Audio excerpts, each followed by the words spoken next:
sisigaw rin tayo. Marcos, resign! Marcos resign! Okay, pag may bumubusina. Bakit Marcos resign, ano?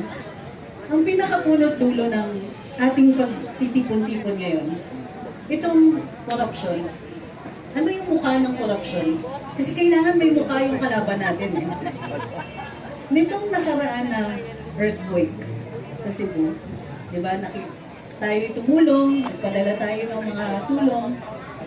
Doon sa Cebu, si VP Inday, unang-una nandun na, migay na. Walang nakakaalam. Di siya kinover ng media, ng kahit ano. Marcos, resign! Marcos resign! Every time may bubusina, sasagot tayo, ha? Ng Marcos, resign! Marcos resign! Basta may bumusina. Okay.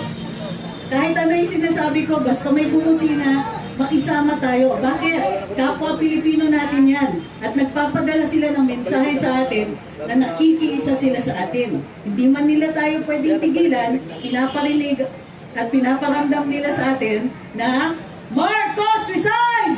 Marcos resign! Okay. Habang naghihintay tayo, may kwento ko. So during the earthquake, matapos yung earthquake, may dumating na Marcos resign! Marcos resign! Marcos resign! Okay. Masaya? Okay. Kita nyo? Yan ang mga kababayan natin. Maraming naniniwala. Tulog. Marcos resign! Okay. Ang galing. Okay. Marcos resign! Marcos resign! Marcos resign! Marcos resign! Okay. Bigyan niyo akong 5 minutes. Okay, game. So, during the earthquake, may mga dumating din naman na ayuda galing sa gobyerno. May relief goods, yan, may bigas. 20 pesos nga lang. Pero dumating, may nagutom na isa doon sa mga rescue and relief workers kasi dumating na yung mga truck ng relief goods. Dumapit yung isa, sabi yung isa sa mga doktor natin, gutom na buong araw tumutulong sa ating mga mamamayan dito. So, tumutulong na. Alam mo sinabi sa kanila? Marcos resign! Marcos resign! Marcos resign! Marcos resign! Diba? Alam niyo bakit ginagawa ko yan? Para alam nila nakikiisa din tayo. Para nararamdaman ng mga tao na hindi man natin sila kasama dito, tuloy-tuloy ang ating pakikibaka, tuloy-tuloy ang Marcos resign! Okay. So, ibig sabihin, nung nasa Cebu, yung isang doktor yun or relief worker, hindi pinakain kasi sabi, hintayin niyo muna. Maghintay muna kayo kasi hindi pa daw mamimigay ng relief goods dahil wala pa si BBM. Saan ka nakakita? Yung presidente, kunwari magbibigay ng ayuda, pero pinag-iintay niya yung mga gutom. Hindi lang yun. Marcos resign! Marcos resign! Marcos resign! Marcos resign! Okay. Pinag-intay ng presidente ang mga taong gutom. Marcos resign! Marcos resign! Okay. Ibig sabihin nun, pagka pinag-iintay niya, kasi gusto niya may coverage. Gusto niya, may photo ops, tapos parang graduation, di ba?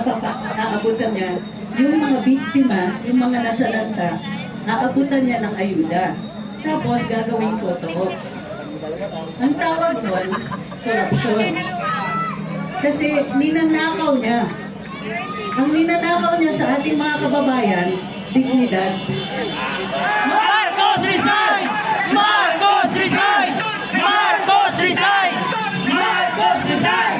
Marcos resign!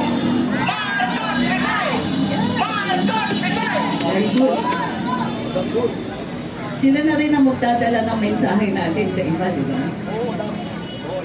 Ang mukha ng korupsyon ay yung nakaw. Ano yung magnanakaw? Nagnanakaw hindi lang ng pera, ng dignidad natin. Isipin nyo, nanlilimos tayo ng pera na ating nilaan, ating binayaran bilang buwis. Pag-iintayin nila tayo ng serbisyong bayad na. Ninanakaw nila yung karapatan natin sa mga serbisyo ng gobyerno, sa infrastructure ng gobyerno. Ninanakaw nila lahat ng mga protective mechanisms. Yung flood control, isang paraan yan para protektahan tayo at di tayo malunod. Pero anong ginagawa nila? Ninanakaw nila pati buhay natin, dignidad natin, pati yung convenience natin, yung nakakapaglakad tayo sa kalye, na di tayo hino-hold up, di tayo nag-wading sa baha. Mahina. Teka, mahina. Pag malakas. Ano pa yung ninanakaw sa atin? Of course, pera. Pero ano yung nire-represent ng pera na yun? Crime enforcement, law enforcement. Bakit ang taas ng crime rate? Hindi dahil mahina yung mga pulis natin, magigiting ang ating mga kapulisan. Pero kulang sila eh. Bakit kulang? Wala tayong pambayad. Wala tayong pambayad ng benepisyo. Wala tayong pambayad para mabuhay sila na may dignidad naman. Sinasanay tayo ng ating gobyerno doon uli sa pwede na. Marcos resign! Marcos resign! Marcos resign! Marcos resign! Marcos resign! Marcos resign! Marcos resign! Woo! Marcos resign!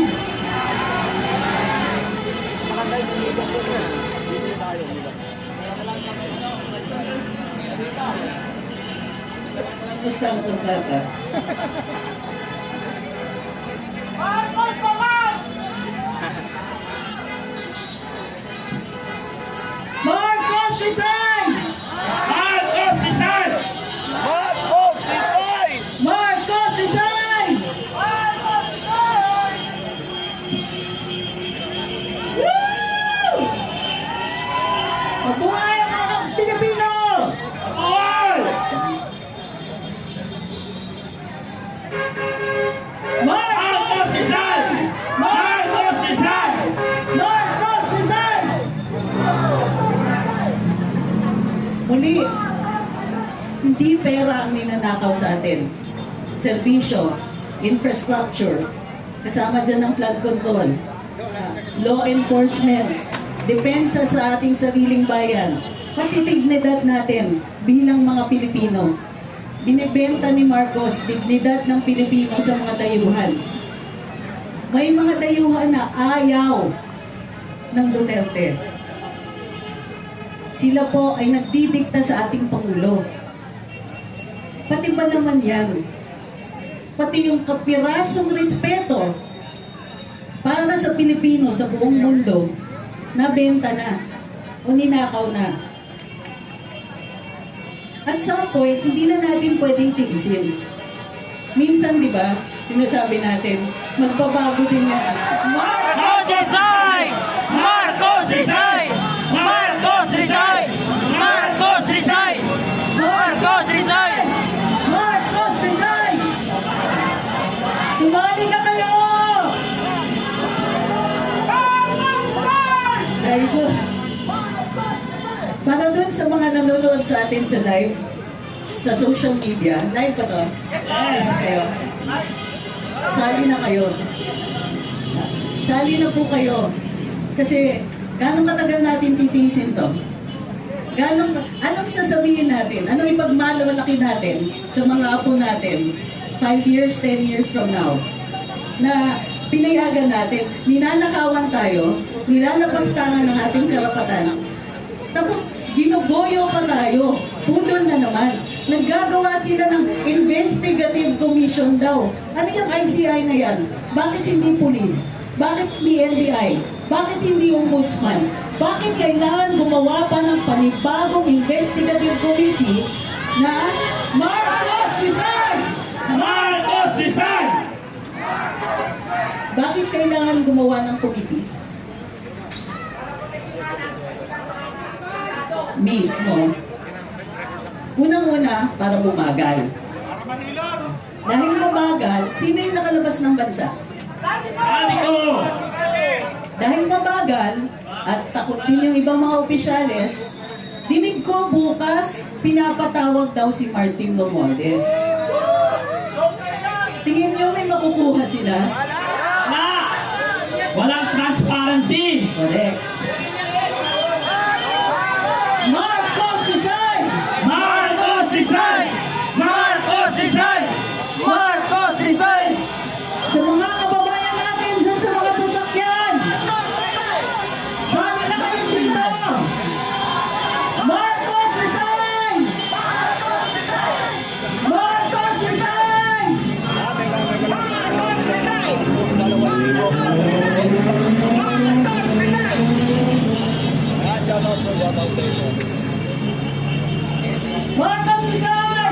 Yung ay para makaupo ka. Yun, lagay mo So, yung pato. nag-create ng ICI para bumagal, para merong mga hindi masama, para may pagkakataon na matago pa yung ebidensya. Ay, galing. May dalaw po. Hindi pa napansin, kailan nag-announce si Presidente Marcos na na-discover niya ang flood control issues. Marcos resign! Di ba? Hindi ba kayo nagtatanong? Bakit na-discover niya? Tapos lumampas 1 o 2 linggo, bago siya nagkaroon ng bright idea na gagawa daw siya ng isang investigative body. Hindi niya sinabi sa atin kung bakit sa tingin niya walang kakayahan ang PNP o ang NBI o ang ombudsman na mag-imbestiga. Basta gagawa daw siya. Nang sa gayon, mapanagot daw ng mga magnanakaw yung kanilang ginawa. Pero yung totoo, after those 2 weeks, ang tagal pa bago nagtalaga sino ba ang magiging bahagi ng ICI. O ito na pangalanan, si Mayor Benji Magalong ng Baguio. Ito naman si Mayor, nag-imbestiga talaga. Hindi siya nasabihan na, uy, charot-charot lang to. So, nag-quit si Mayor Benji. Dito maganda naman, another 1 week. Sabihan ba naman si Mayor Benji, isa sa pinakamagaling na investigador na nanggaling sa PNP, yung nag-imbestiga ng SAP 44. Yung taong hinihirang dahil sa galing niya mag-imbestiga. Sinabihan siya ni Marcos na, bakit ka nag-iimbestiga? Alain niyo? Marcos resign! Marcos resign! Marcos resign!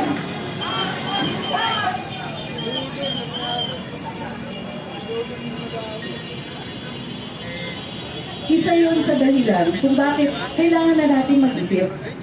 Sabihin ba naman dun sa pinakamagaling na investigador, bawal ka mag-imbestiga.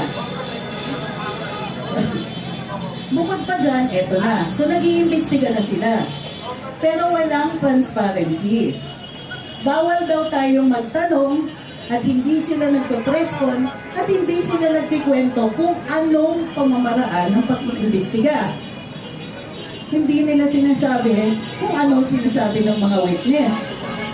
Wala silang sinasabi kung ganong katagal pa ito. For all we know, baka abutin to ng 2-3 taon. O kaya, maalala natin, nung panahon ng tatay ni BBM, mayroong Agrava Commission para imbestigahan yung pagkamatay ni Ninoy Aquino. Ano nangyari sa Agrava Commission? 2 yung report. Yung isang report, mga sundalo daw ang pumatay. Doon sa pangalawang report, wala daw kinalaman ang Pangulong Marcos at ang kanyang mga opisyales doon sa pagkamatay. So anong nangyari? Nagkaroon ng komisyon pero walang maliwanag na mga resulta dahil 2 yung report. Ngayon, ginagawa ni BBM yung ginawa din ng tatay niya. Nagkikreate ng isang investigative committee, pero ang totoo niyan, meron ba tayong ini-expect na resulta?